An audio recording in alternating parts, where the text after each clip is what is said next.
रफीक कामदार फिर एक बार मुमरा कौसा की पूरी आवाम को बताना चाहता हूं। देखिए, ये एक और नोटिस, ये मुमरा पुलिस स्टेशन के डिटेक्शन ब्रांच के हवलदार हैं, एड़के पाटिल, अन्ना बोला जाता है इनको। मैसेंजर है, वरिष्ठों के आदेश का पालन करने वाले, इनकी कोई चूक नहीं है। तो 2021 में मुझे पहला नोटिस, फिर 2022 में उसकी पुनरावृत्ति, रिपीटेशन। मुमरा कौसा की आवाम सड़कों पर उतरी और उस वक्त वो फाइल डोरमेंट की गई। फिर 2023 में मुझे फिर से जो है तड़ीपारी का नोटिस, फिर उसके प्रोसेस की पूरी सुनवाई डीसीपी ऑफिस तक का, और फिर अचानक 30 अप्रैल 2023 को डायगर गांव में हिंदू धर्म जागरण सभा की खबरें लगाने के बाद में मेरा डायरेक्ट आदेश तड़ीपारी का।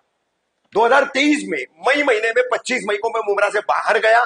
30 अप्रैल 2024 को, यानी एक साल पूरा हो गया, मैं वापस आ गया।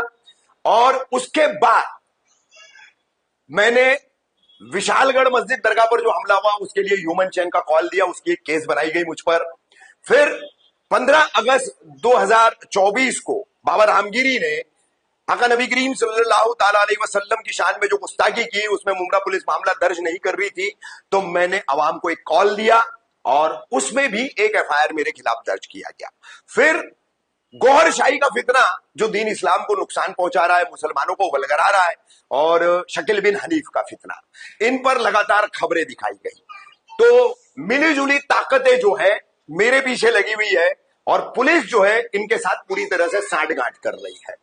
मुमरा पुलिस हो, एसीपी हो, डीसीपी हो या उनके ऊपर के अधिकारी हो, मुमरा में यह साबित करना चाहते हैं इस नोटिस के जरिए कि इस मुमरा कौसा को सिर्फ रफीक कामदार से खतरा है, यहां की शांति रफीक कामदार भंग करता है। क्योंकि इनके भ्रष्टाचार में दिखाता हूं ना, इनके ड्रग्स के जो कनेक्शंस हैं, कितने ड्रग्स के धंधे चल रहे हैं, कितने ड्रग्स वाले समाज सेवी बन करके आजकल बकबकाते हैं और उन्हीं के सेटअप में जो है ये झूठी कार्रवाइयां करते हैं। इनके अधिकारियों के खिलाफ हाईकोर्ट में रीट दाखिल हो गए हैं। एंटी करप्शन ब्यूरो में कितनों के खिलाफ अर्जियां पड़ी है, जांच नहीं हो रही है। हो रही है क्या अन्ना? जांच नहीं हो रही है। लेकिन रफीक कामदार को इस शहर से भगाना इसलिए जरूरी है क्योंकि पुलिस की पोल खोलता है रफीक कामदार। तो मैंने तो मेरा फर्ज हमेशा अदा किया।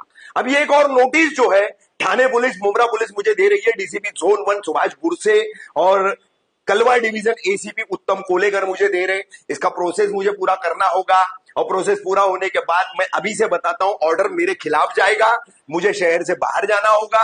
फिर मुझे कोकण विभागीय डिविजनल कमिश्नर में जो है अपील करना होगा।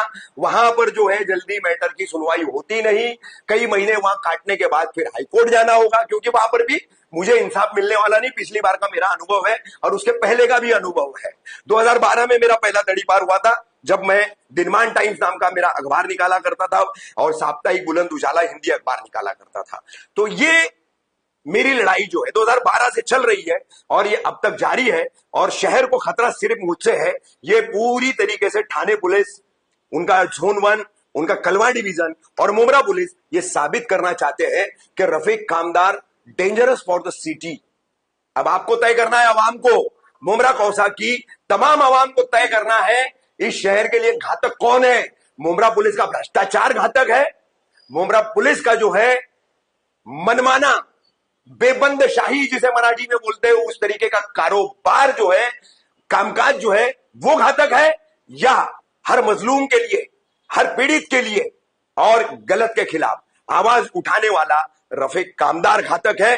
फैसला आपके कोर्ट में होगा, मुमरा कौसा की थाने की आवाम के कोर्ट में होगा। प्रतीक्षा होगी, इंतजार होगा मुझे, क्या इस पर आपकी प्रतिक्रिया होगी, किस तरह से आप जो है इस तड़ीपारी को लेंगे, किस तरह से आप इस पर रिएक्ट करेंगे।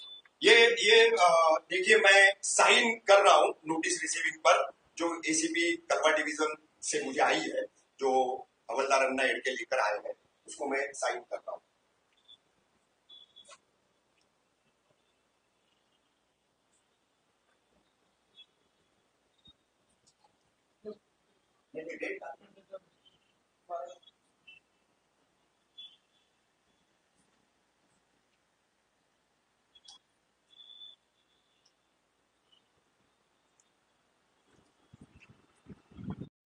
नमस्कार, आदाब, सत श्री अकाल।